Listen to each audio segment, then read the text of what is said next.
Hey guys, time for chapter 13, Jars of Souls.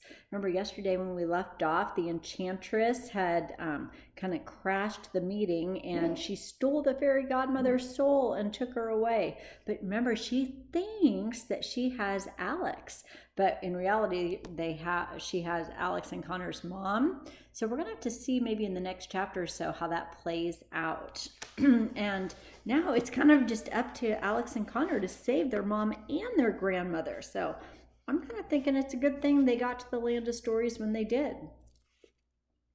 All right, here we go. And thank you, Little Brown Books Publishing Company, for letting us do this online.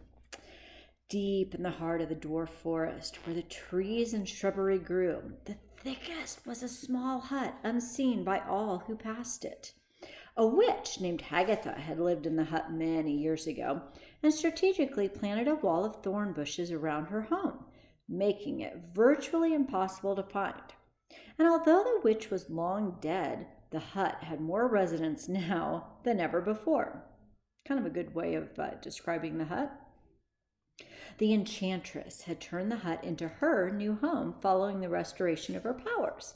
It still looked the same on the outside with only 2 windows and a hay roof, but it had been charmed to become a very spacious manor the moment someone walked through the door. It had large rooms with high ceilings and black stone walls. A very wide fireplace was made of amethyst stones, within which a fire of purple flames burned a collection of skulls like firewood.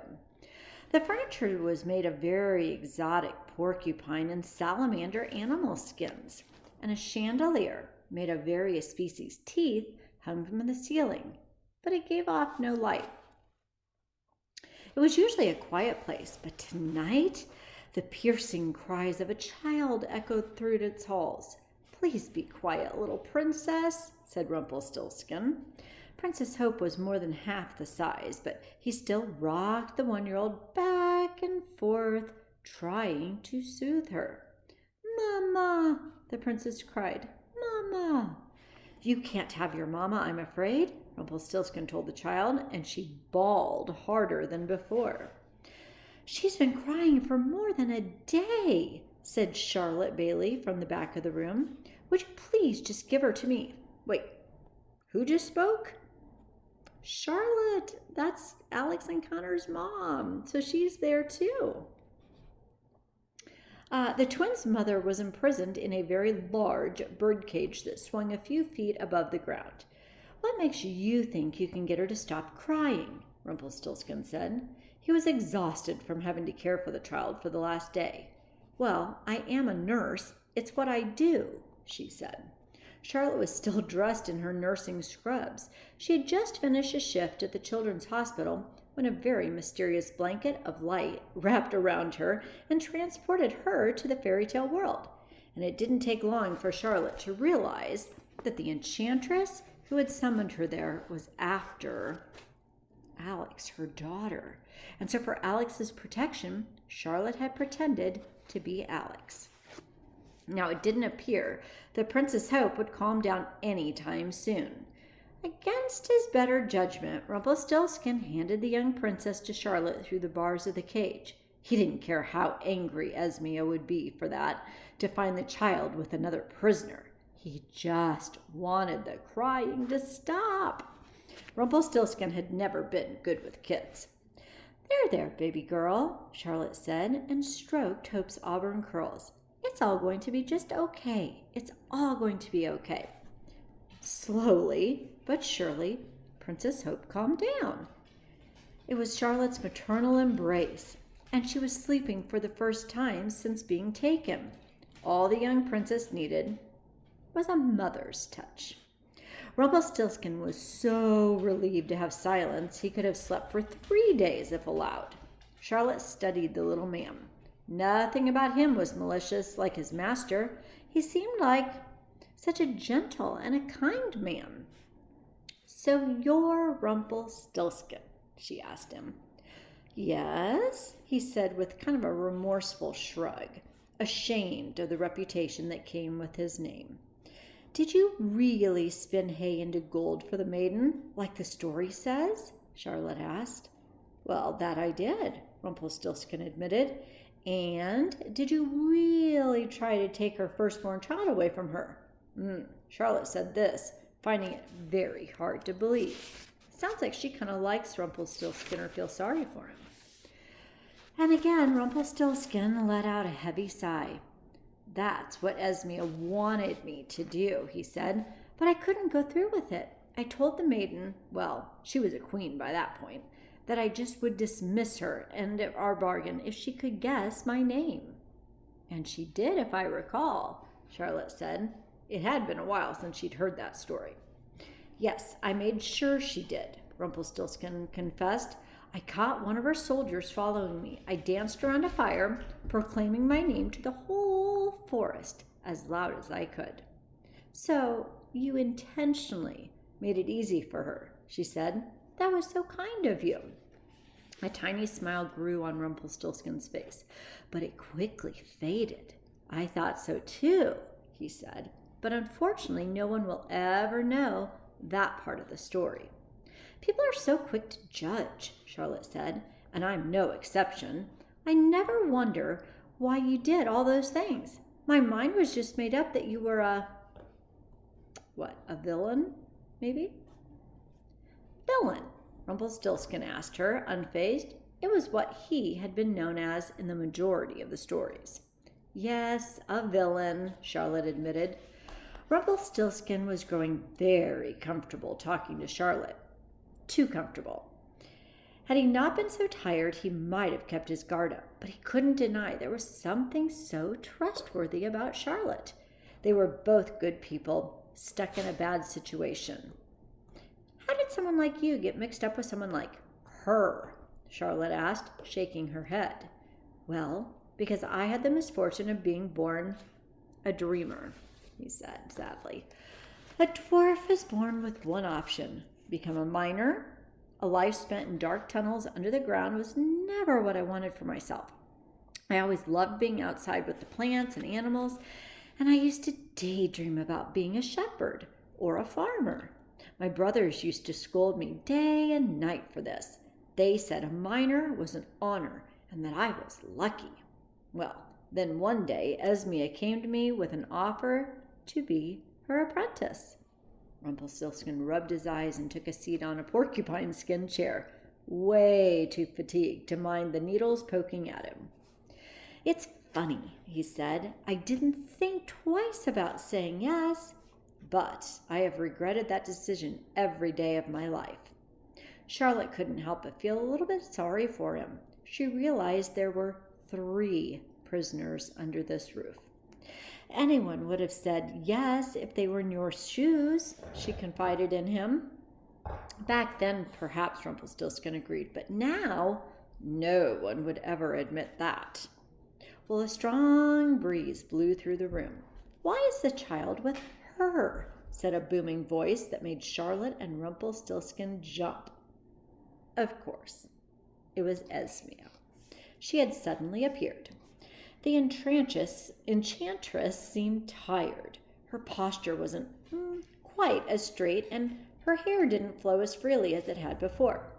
Esmea had been planning this night for a very long time, and it hadn't ended quite the way she wanted. Interesting. I wonder how she wanted it to end. Oh, Rowan's coming to listen to the story. Rowan, okay, sit back and listen. Rumpelstiltskin immediately hopped out of the chair. Princess Hope just wouldn't stop crying, he said, and I wanted you to have a silent home to return to. Pretty good explanation. Esmea scowled at Charlotte, and she held on to the princess even tighter. The enchantress moved toward the cage and peered in at them through the bars like a praying hawk. You're awfully good with children, aren't you? Esmea said suspiciously. I told you I'm a nurse. It's my job, Charlotte said, shifting uncomfortably under the enchantress's gaze. I take care of sick children at a hospital. And then Esmea raised an eyebrow. Interesting. I never expected the fairy godmother's goddaughter would be so old. Well, not all of us have magic holding us up. Charlotte retorted. You've got spirit, I'll give you that, Esmea said. Perhaps this will humble you a bit. Oh, that scares me. Esmea placed the glass jar that she'd been carrying on a small table close to Charlotte's cage. Charlotte was horrified to see a miniature ghostly version of the fairy godmother, all trapped inside. That's my grandmother, Charlotte said, almost forgetting she was still pretending to be her own daughter. What have you done to her? Ah, a smile appeared on Esmea's face, matching the satisfaction in her eyes. I captured her soul. Oh dear, the thought almost made Charlotte sick. She'd had no idea such a thing was possible, even in the fairy tale world. What do you want with her soul? Charlotte asked. It's a bit of a hobby of mine, actually, Esmea said, and walked to the fireplace. Displayed proudly on the mantel were 5 other turquoise jars, each containing a ghostly substance. Ha ha! You're a soul collector? Charlotte asked. Is it to make up for being soulless? Oh, what a clever play on words, Esmea said mockingly. You know that phrase, forgive and forget? Well, I always disagreed with that. I found it impossible, actually. People would do me wrong and then forget about me. Ah, as if their actions didn't matter, because I didn't matter. How was I supposed to forgive people like that? So what, you imprisoned their souls instead of forgiving? Charlotte said. Precisely, Esmea said. I found taking away their life to be much more appealing than simply forgiving. To forgive would be to allow them to continue living their lives, free of consequences. But by taking their souls and preventing them from all future happiness, I could heal and I found peace. Charlotte couldn't believe what she was hearing. Do you honestly expect anyone to sympathize with that? Charlotte asked her. Esmea stared into the fire at the burning skulls, almost in her own little trance. I don't want the world to understand. I want it to grovel, she said. Well, this confession made Charlotte's heart heavier. She wondered if she would ever escape the clutches of a person who thought like this. But thinking about her children, well, Bob and the life she had just been stolen from, gave Charlotte the strength to survive the enchantress's imprisonment. You know, I find it hard to believe that the fairy godmother, who is known for her generosity, would ever harm you in any way, Charlotte said.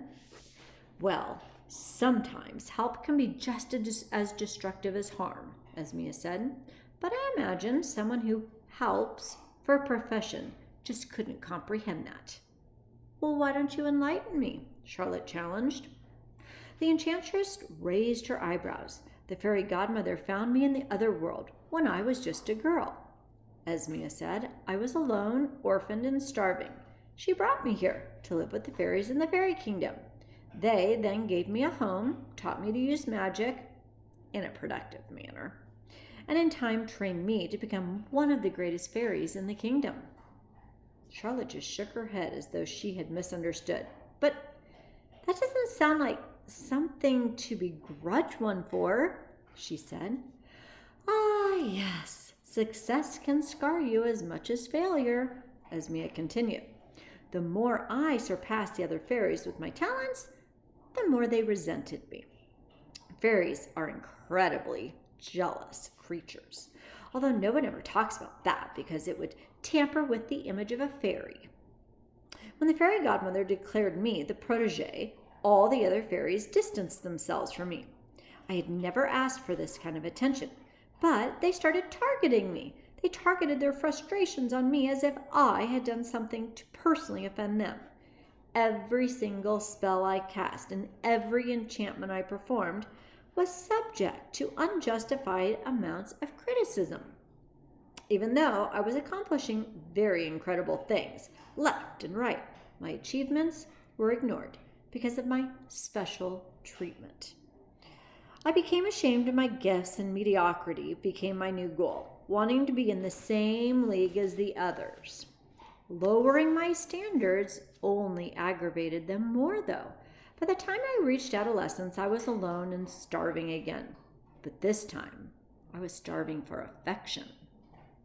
The enchantress gestured to the jars displayed on her mantle, which brings us to these. Now, this section of the story is very close to my heart, you see, because inside the jars on the mantle are the souls of 5 men who unwisely broke my heart.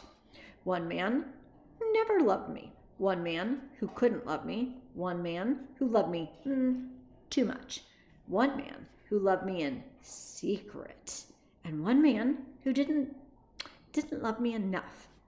As Mia picked up the jars furthest to the left and looked inside it, there was a figure of a young man wearing an apron appearing in the ghostly substance inside. The baker. He was my first love, the enchantress said. He lived in a very small village in the Charming Kingdom and worked in his family's bakery. He was the very first person besides the fairy godmother to ever ask me if I was having a good day. I was so young and vulnerable back then. All it took was a shared smile to make me fall madly in love with him. We became very close, and I confessed my deepest secrets and desires to him.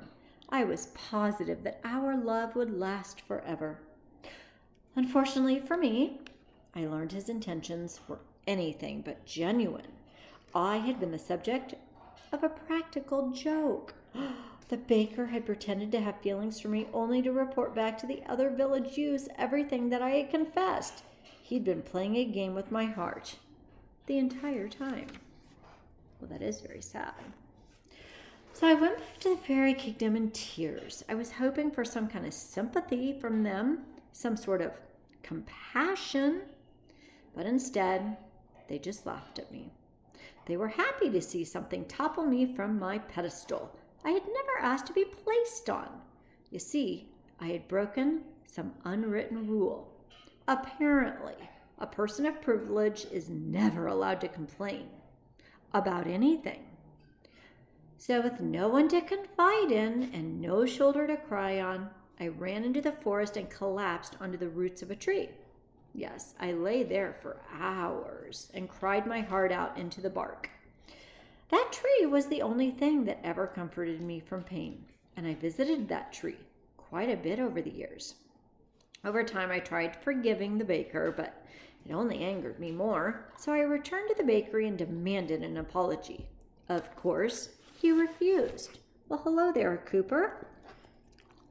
The baker and his family became I returned to the bakery and demanded an apology. He refused, saying the whole thing had been a childish prank. So I cast a spell on him and on the gingerbread man he was baking. It jumped up from the tray and ran away from him. It became quite the ordeal, and the entire village chased after it, with no success, of course. The baker and his family became a laughing stock of the village and lost their bakery. But it made me feel so much better. That's when I learned that taking the high road would never give the same satisfaction as getting even. So the enchantress set aside the baker's jar and moved on to the next one. There was a man holding a hammer with a chain draped over his shoulder, appearing in the jar. Ah, the locksmith. He was a troubled man, as Mia said, and shook her head. A testament, of course, to his profession. He liked keeping his properties locked down, and I was no exception.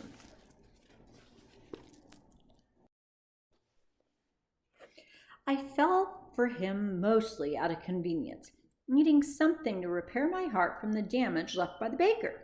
He was such a quiet man. He barely said a word to me. He never looked me in the eye, and when he touched me, it was rarely out of affection. He definitely left his mark on me. Several, actually. And like a fool, I stayed, thinking it might be the only type of love I would ever receive. So when I finally told him I was leaving, he didn't even blink. He had so many demons already, I didn't feel the need to cause him more distress when we parted. I felt more anger toward myself than I did toward him for letting him harm me. I kept him as a reminder. Never let myself sink to such pitiful depths again. Ooh, Charlotte and Rumpelstiltskin looked sideways at each other. They couldn't believe the enchantress was telling them so much. But Esmea, she had completely lost herself in a stroll through the most painful memories of her past. The trip down memory lane wasn't entirely for them, though. Telling her captives the stories of her former loves appeared to gradually rejuvenate her from her long night. She stood taller, and her hair flowed more vigorously above her, and the purple flames in Esmea's fireplace even grew the more she reminisced. It was undeniable. The enchantress was fueled by the pain of her past. Esmea picked up the third jar in the center of the mantel. A man, playing a pipe, appeared in the cloudy substance. The musician was the lover I thought I had been waiting for, she confessed. I was so taken by his charm. He constantly serenaded me with songs and musicals. He was so eager to confess our love to the world. Too eager. I soon realized that it wasn't me he was in love with. It was the idea of me. He wanted the world to know he was connected to the future fairy godmother, not to Esmea. He was using me, just like the baker. However, I stayed with him despite knowing his true intentions. Dreading the thought of being alone, I showered him with gifts, in particular an infamous pipe he used to magically clear a town of rats. I had enchanted the pipe myself and had hoped it would equalize our statuses. I thought if I gave him something that made him feel as important as me, well, maybe he would learn to love me and not for my title. But sadly, the only thing that grew following his victory was his ego, and it led him to infidelity as easily as he had led the rats to the river. I transformed this new person into an instrument, so he could forever play in the same way he had played with me. Now, the enchantress picked up the fourth jar on the mantel. She stared inside at the soul of a man dressed from head to toe in armor. The soldier was a very guarded man, Esmea said. He kept our relationship a total secret. It was refreshing to be with someone so private after the musician, yet later I discovered his discretion was not to protect me, but to protect himself. The soldier was ashamed of our relationship. He thought if word broke that he was courting a fairy, that would damage his career and he would never be promoted to a general. So I cast a spell on him that flattened his feet and stiffened his joints. Not good for a soldier. He spent the rest of his days guarding the entrance to a kitchen and never received any promotions at all. Well, the enchantress moved on to the final jar on the mantel. A handsome young man wearing robes and a crown appeared inside of it. Wow. Esmea looked at him differently than she had all the others. It was clearly the hardest memory for her to relive. Yes, the king hurt me more than anyone, the enchantress confessed. Unlike all the others, the king treated me with compassion, like the rest had failed. He was my best friend and the only person who I felt loved me back. Perhaps that common kinship is what made me fall for him more than the others, and is why it still hurts to this day. However, he never loved me as much as I loved him. Friendship, that was all he wanted from me. I visited him every single day, hoping he would change his mind. Then one day, he caught me trying to give him a love potion. I had never seen him so angry. He shouted for the entire castle to hear that he would never love me the same way I loved him, even with all the love potions in the world. How hurtful. And of course, I lost my temper, and I cursed the king, and I cursed him to live as a hideous beast, turning him into the monster I thought he was. Eventually, he did find a girl to love him, despite his animalistic features, and the curse was broken. Beauty and the Beast? Ring a bell? The story of Beauty and the Beast has been exaggerated, of course, over time, but the king never told a soul I was the one who cursed him. He was still a friend after everything I had done to him. Well, the king's rejection was the final break that my heart could not take. I thought if the king was incapable of loving me, well, then no one could. The fairy godmother says I changed over that period of time, and, well, she's right. I represented happily ever after, but couldn't find a happily ever after for myself. Everywhere I went, I was expected to solve their problems, but I couldn't salvage my own. I began hating the world I stood for. I hated the fairies. I hated the pathetic people they helped, and I hated myself for being one of them. I stopped pretending I belonged among them, and for the first time I began to say and do what I wanted, rather than what I was expected to do. If the other fairies were going to condemn me regardless of what I did, I figured I might as well give them valid reasons to. So when they replaced me on the Happily Ever After assembly and gave my seat to Esmeralda, well, I can't exactly say that I was surprised. I was furious and hurt, but I knew the fairies had secretly been waiting for an excuse to take something away from me. Esmeralda had never been as gifted as me, but she'd always been so loved by everyone. So the fairies knew appointing her would hurt me the most. I ran into the forest and found my trustworthy tree to cry into. I stayed and cried for days and days. I felt as if my soul had finally been crushed, as if my entire life had been just a cruel experiment to see how much heartbreak I could withstand. When I finally dried my tears, I looked up at the tree. It was significantly taller than all the other trees in the forest. And after all the tears I had shed over the years into its roots, the tree had surpassed all the others surrounding it. I was so ashamed of myself. I couldn't believe what I had let the world do to me.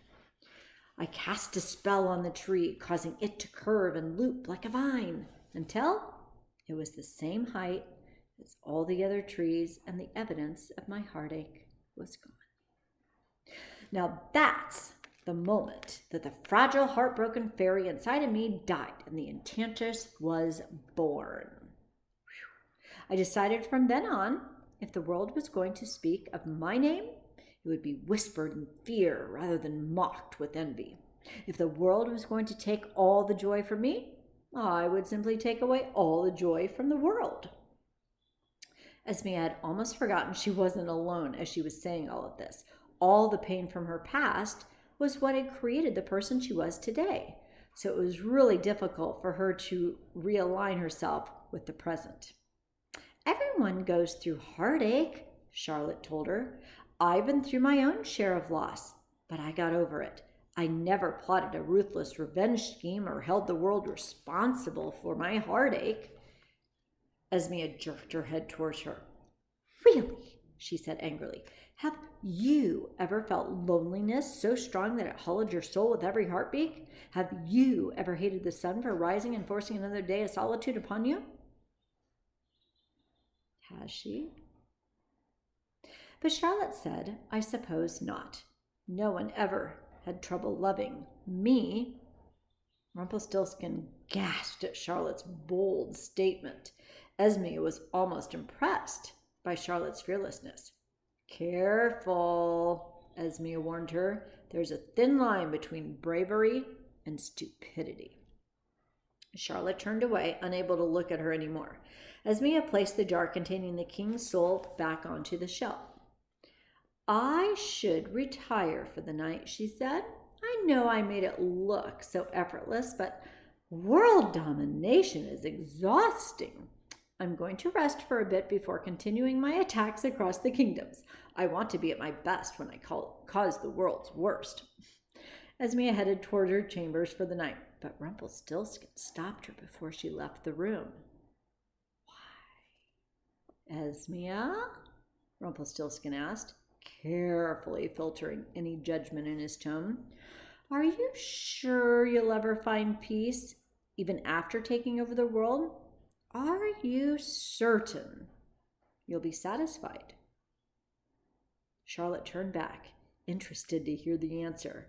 A malevolent smile appeared on the enchantress's face. "Oh, silly rumpy," Esmea said with a laugh. "Who said I only wanted this world?"